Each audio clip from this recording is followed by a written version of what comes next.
¿Cómo están? Espero que bien. Gracias por la invitación y felicitaciones primero a Marcelo y Alfredo por las excelentes exposiciones. Y partir con algo que se relaciona con algo que dijo Alfredo. Nosotros como Universidad de Chile, como Centro de Estudios Tributarios, hemos hecho un estudio de la reforma, a eso nos dedicamos, por eso nos pagan en alguna medida.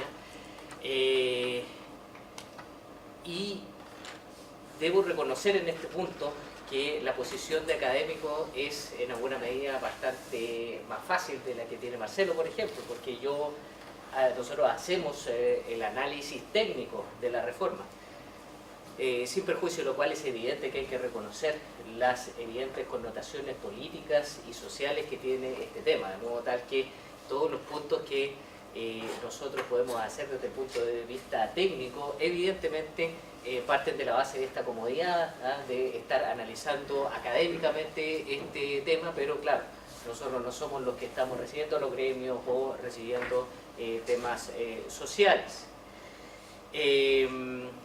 Primero que todo, respecto de la reforma en general, mi versión de la reforma, que está en tamaño carta y ya tiene las indicaciones, va más o menos en los 225 páginas, no solamente las 175, es bastante amplia la reforma.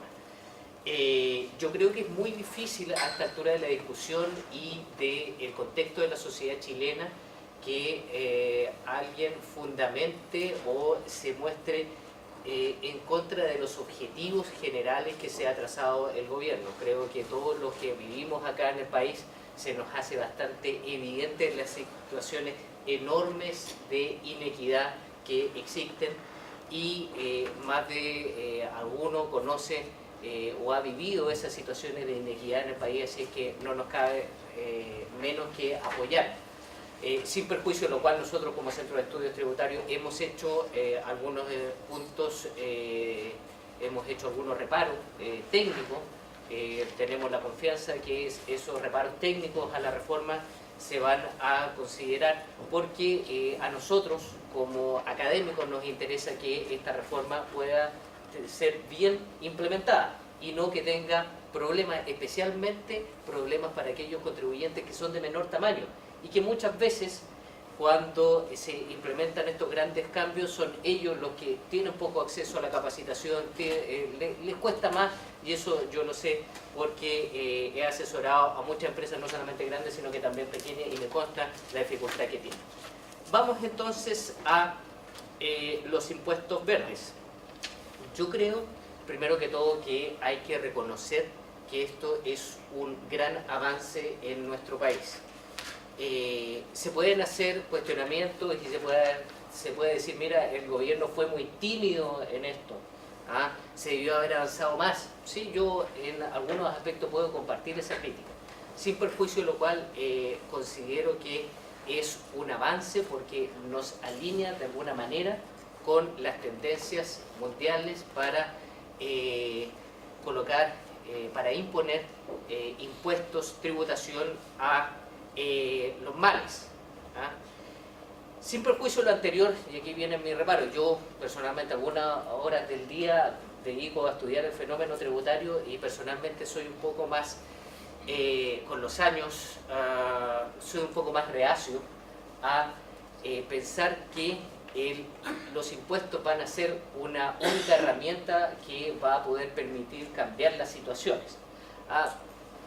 Específicamente, ¿por qué digo el único instrumento? Me imagino que todos acá toman usualmente micro, toman para llegar acá. Yo era un usuario frecuente de la locomoción colectiva hasta que me di cuenta que era absolutamente imposible poder programar mis horas de llegada a mi lugar de trabajo. Entonces, ¿a qué voy con esto? Por mucho que existan impuestos a la contaminación, si es que no tenemos un sistema de locomoción colectiva potente, y entiendo que se está trabajando en eso, pero si no tenemos un sistema de locomoción colectiva potente que sirva realmente a las personas, es muy difícil que solamente por los impuestos encareciendo el uso del transporte se vaya la persona a dejar el vehículo particular. Un segundo punto que yo quiero acotar es que me parece importante definir la vocación que van a tener los impuestos a los males acá en Chile. ¿Qué es lo que sucede con los impuestos a los males? Teóricamente, desde el punto de vista de la academia, la idea es que el impuesto a los males desincentive tanto la conducta que ojalá el nivel de recaudación sea cero. Por ejemplo, con el caso de los cigarrillos, la idea es que desincentivemos tanto el uso del el cigarrillo que las personas dejen de fumar y en consecuencia se deje absolutamente de recaudar. No obstante lo anterior, cuando yo veo las reformas y la forma en que está establecida a los cigarrillos y a veces los impuestos verdes, veo que también se consideran parte de la recaudación y parte muy importante de la recaudación. Entonces digo, mira, como que se está diciendo deje de fumar, pero en realidad no deje de fumar tanto porque también nos puede afectar nuestra recaudación. En consecuencia, yo considero que para tener una discusión 2.0 nosotros deberíamos prever un escenario que estos impuestos, más otras medidas, como por ejemplo adecuadas campañas de capacitación y difusión, sean tan efectivas que ojalá se deje de recaudar porque se produzca el mayor efecto de reconversión posible. Me quiero hacer cargo de algunos cuestionamientos que se han hecho a este punto específico de los impuestos verdes dentro de toda la reforma tributaria. Se ha señalado que son discriminatorios porque no se afecta a todas las fuentes de emisión. Y específicamente se señala, ¿por qué no a la minería? Y yo personalmente me hago también esa pregunta.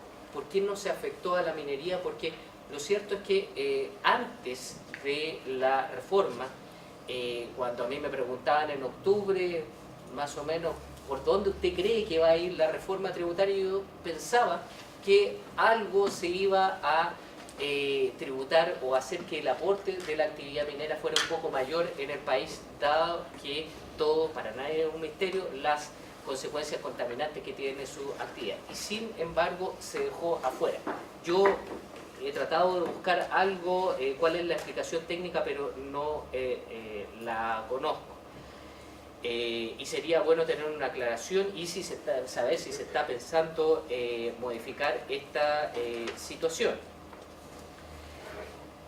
Respecto de que sube el precio de la energía, yo creo, bueno, económicamente uno debería pensar que la tendencia de todo productor es a traspasar un alza en los impuestos que afectan la estructura de costos de la empresa, traspasar esto a los precios.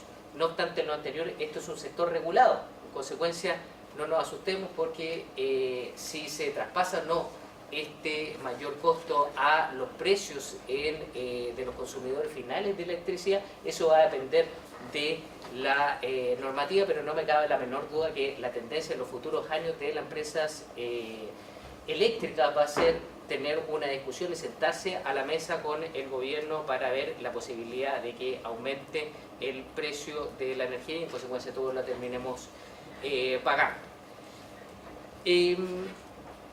Otro punto es fundamentalmente, ya me están avisando que tengo que terminar, y para terminar, tranquilo, ok, es respecto a los vehículos diésel. Ahí a mí me surgió la duda leyendo un paper de por qué se había establecido un impuesto a la importación y no al uso. Porque, ¿qué es lo que sucede?